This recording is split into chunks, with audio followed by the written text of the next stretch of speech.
So now we get to have the Google part. I'm ready to do it. Our next speaker is Dorian Earl. He's the sales and business leader who impacts the bottom line of organizations by leveraging technology, thinking creatively, and working hard. He's a regional sales manager for Google Business Photos.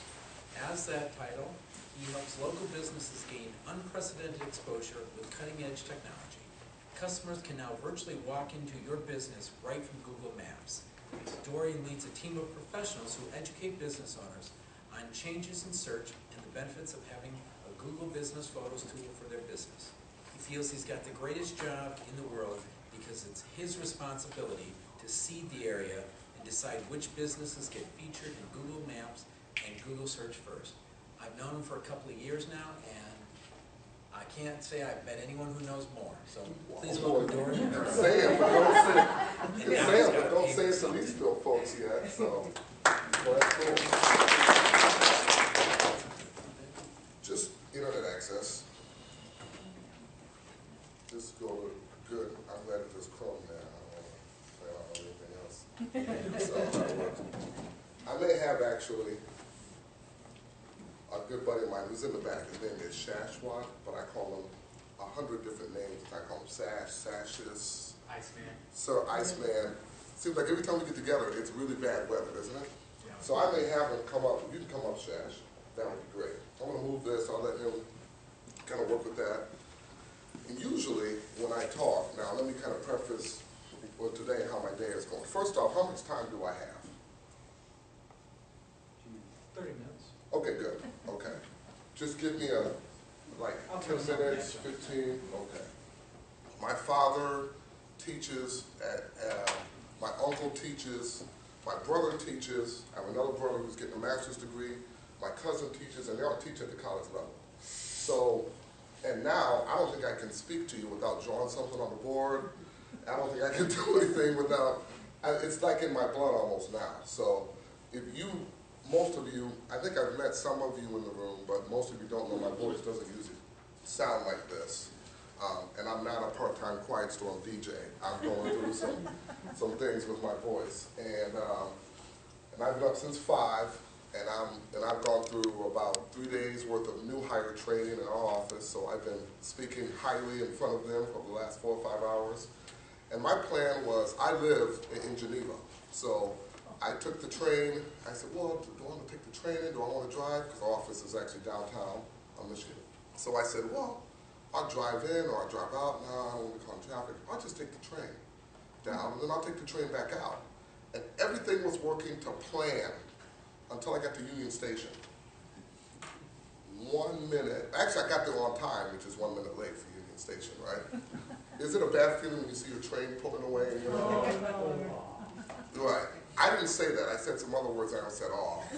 So I was kind of praising the Lord. So I was, so I said, well, it's only 30 minutes next train. That's not a problem. So I get on the next train, and the lady notices me and says, oh, you know, what do you do? Yada, yada, yada. So we're talking. And then, oh, is this your stop? Yeah, I'm getting off at Schaumburg. You guys have probably all taken the train. You know, a few car doors are open, and a few of those doors should open, and they do not when they're supposed to. So I'm thinking,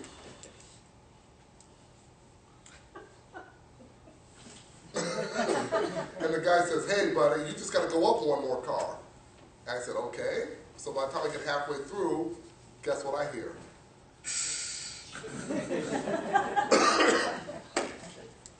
So I said, Lord, you just want me to praise you today, don't you?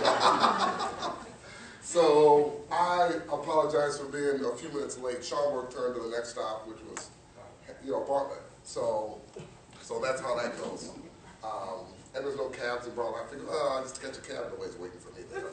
So I got to call my buddy Shash and say hello.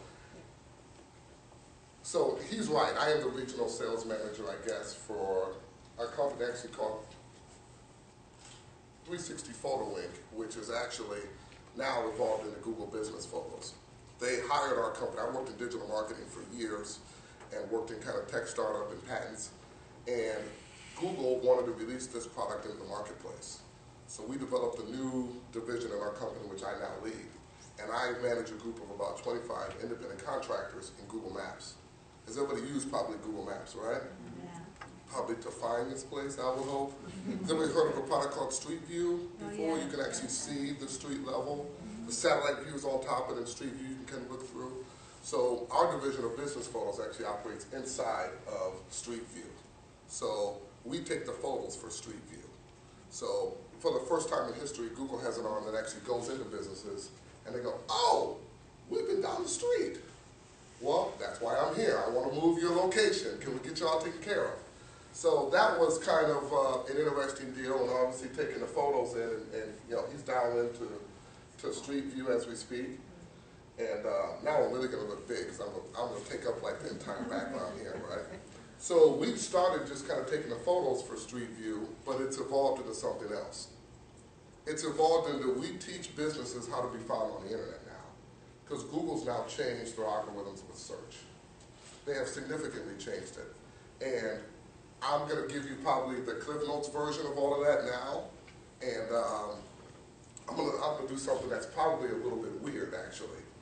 I'm going to draw on this chalkboard behind us. Are you guys going to be cool with that if I draw on the chalkboard?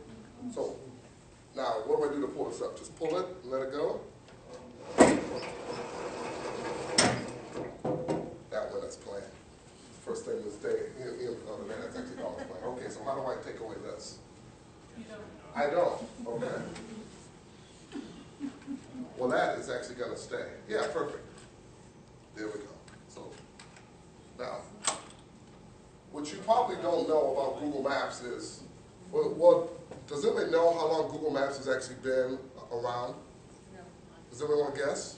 15 years. 15 years, 2005. Doesn't it seem like it's been a lot longer?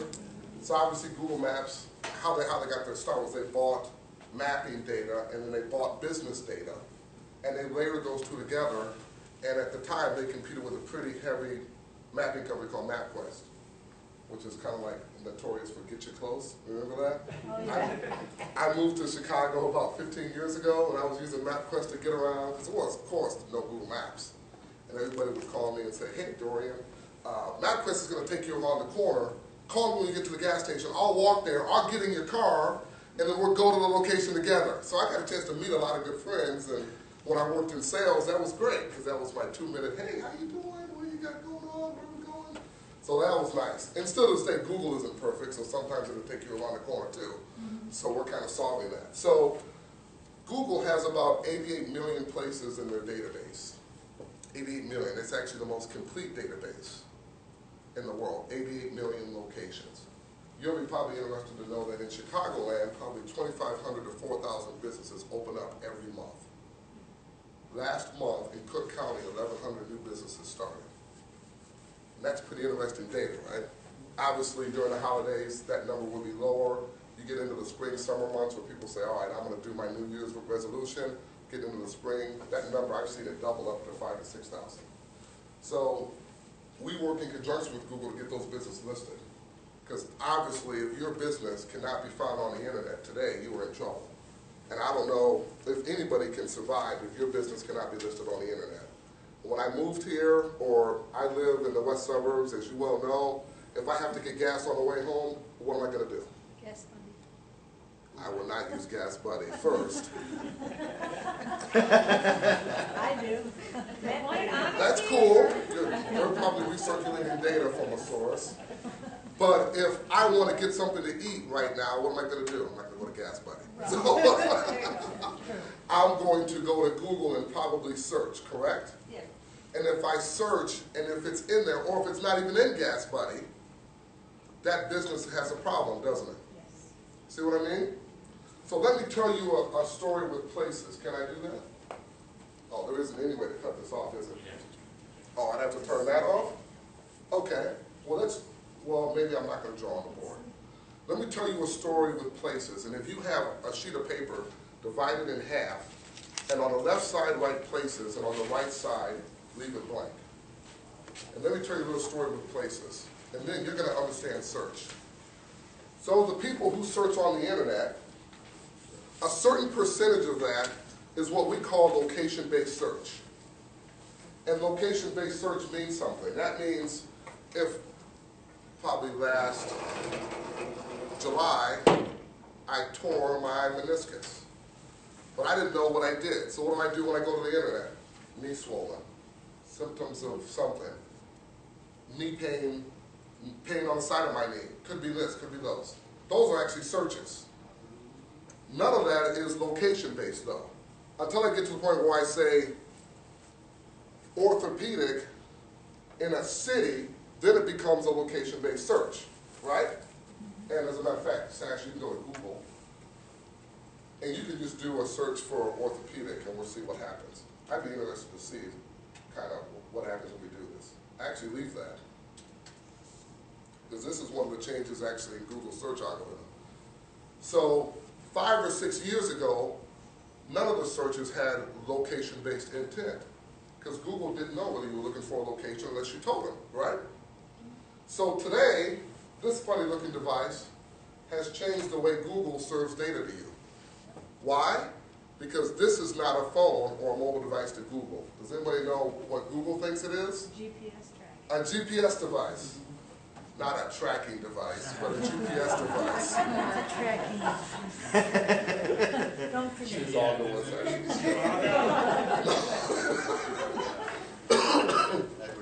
Yeah, you know, I can't wear any glasses in public now either, so that's... It's actually, they actually use that to find missing people. Well, yes, They keep yes. their phones off of the Yep. So it's amazing what kind of data people could get if they really wanted it. So these things tell Google, you may have location-based intent. Because if I search for a restaurant,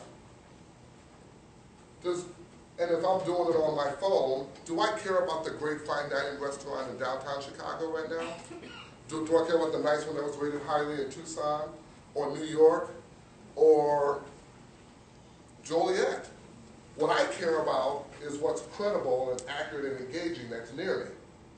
See how that works?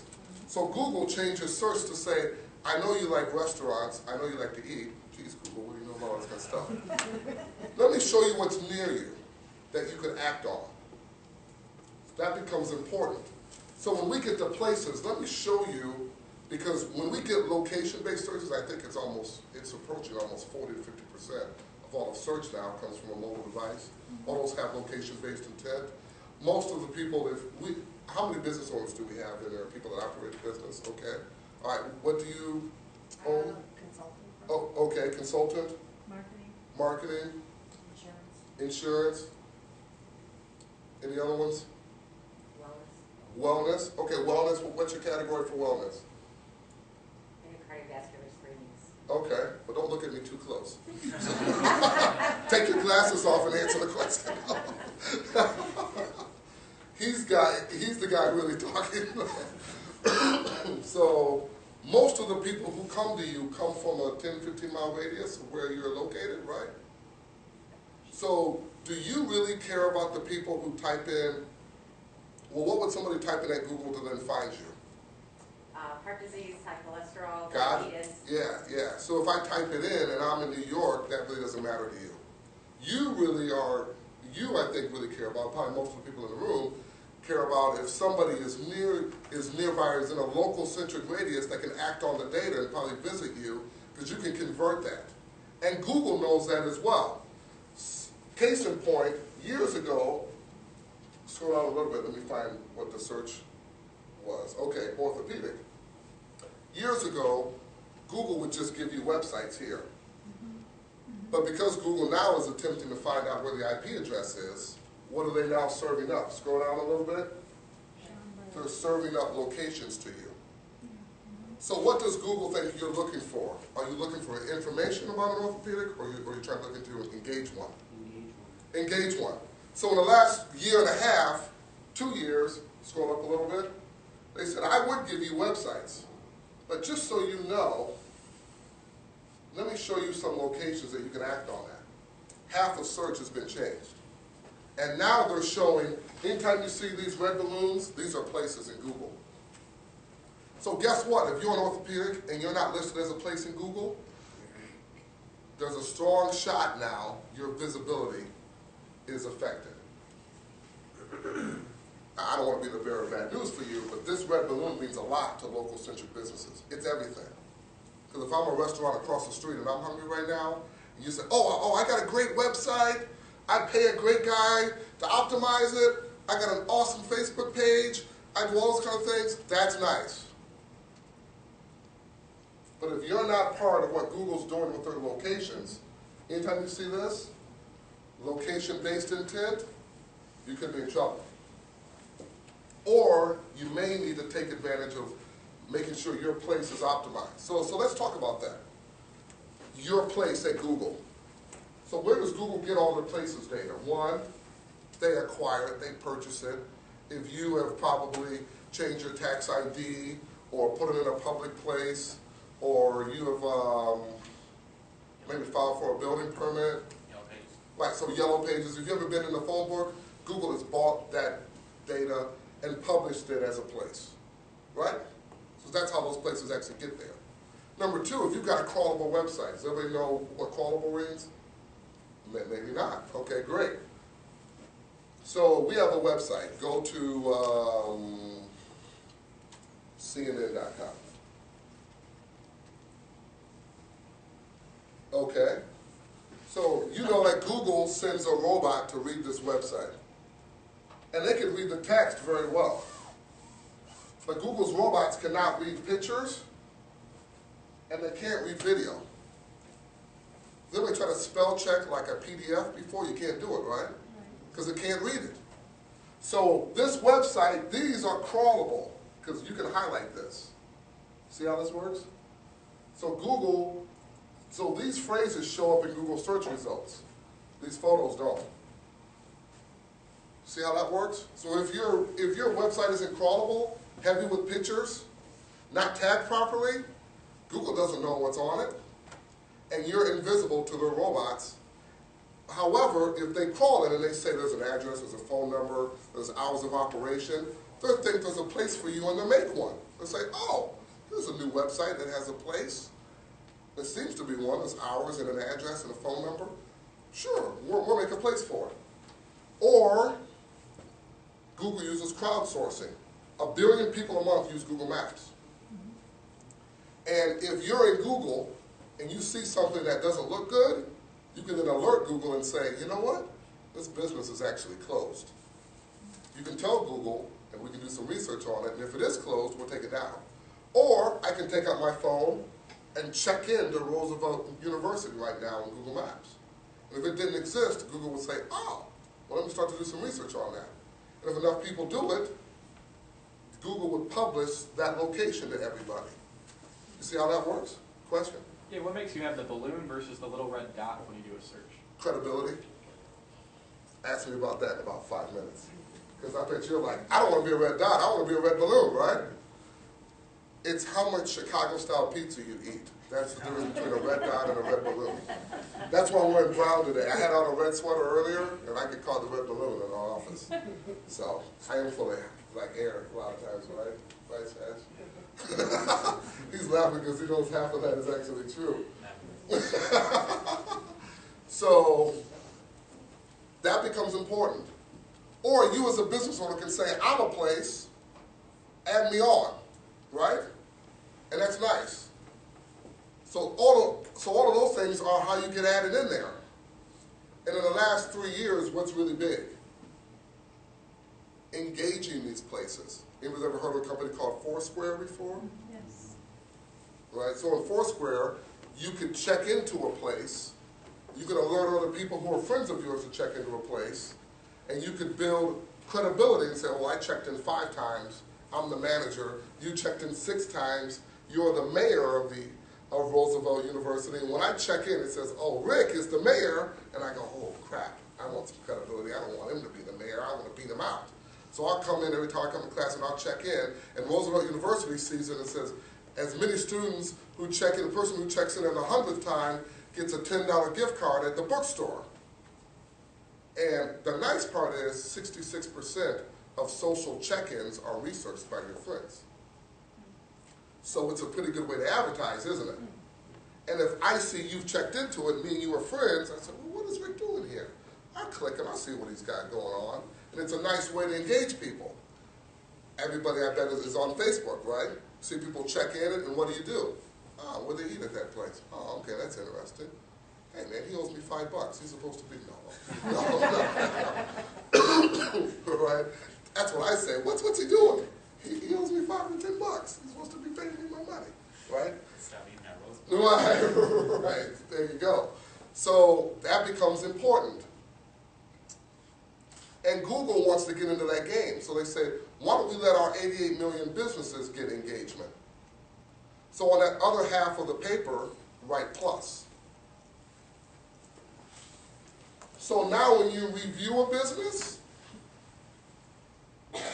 when you check into a business, when businesses post comments, when you one-up them or say, yes, you like it, or Google's one-up, or if I'm the business owner, I share content, and Rick takes that content and recirculates it and reshares it, it posts pictures about my location, posts videos about my location, hold events at my location. That's all done on Google+. Even today, built into the Google+ network is a lot of different things. How many people in the room are actually on Google+? Few. Who in the room has a Gmail email account? You are all on Google+, whether you know it or not. Yes. So what do they do for, there's also concerns from my deal as chief security officers for identity management policy and HR for caching and following people, identity management, cyber, following people, where are they at, productivity, APIs for locking people out to do that. Okay. It's nice for consumer marketing, but there's also a concern in regards to identity management and following people. Okay. So what does Google have with APIs to disallow, or do they capture that information from an intelligence gathering perspective? You can go backtrack and find stuff. Is there any pre-select parameters as to ghosting yourself and hiding yourself from doing that? Because sometimes you don't want to do that. You know what, that's a great question. So let me just kind of make sure I understand what you're saying. In regards to an individual protecting their online identity, what can they do? The best thing you can do is check your privacy settings. Right. So that's Because most people, when you get onto a social network, it's like defaulted as public. And then you got to go the opposite and say, no, I don't want to be public. I only want my content to be seen by my friends or friends of friends or acquaintances or public. See what I mean? right. So they have the option in there for you to select. They always have the option of doing that. Yeah. Now, social networks by nature want you to make it public because it's to their benefit to publicize their users. But it may not be to your benefit. So the best thing I could tell you, in regards to obviously Google or Facebook or any social network or any part of your information, you want to make sure you check your own privacy settings. So that way when you're sharing things or talking about them or engaging in online media, you have to be sure yours is actually safe. So that's that's the best thing I would say there. So there's probably a more detailed answer that you can ask me about too. So I think obviously we started talking about Google+. Built into the Google+ network is the ability to have communities. Fred, what's a community that you have on Google+? Name a couple. We have the Link Local Global Network. Yes. There is the Global Business Professionals Group. Good. There's several others too. Okay. The Social Media Strategist Group. Those are the top 3. Great place to find the information, obviously. LinkedIn groups are the same. I know what do you have, like 20, 25 great LinkedIn groups? More like 30, but that's okay. 30, 25. I think I'm in 25. I love the content that's in there because most of it is local centric. You know, when I join a LinkedIn group, I get people from Australia and New England and New Zealand. But in Fred's groups, even though they're public, it's local centric. So the people who I engage with on there, I could actually probably meet them for a cup of coffee. Yeah, I think that actually did happen to you one day, didn't it? Yeah. So that's why I'm a big fan of actually what Fred does, because he takes a lot of what happens on the internet offline and makes it easy.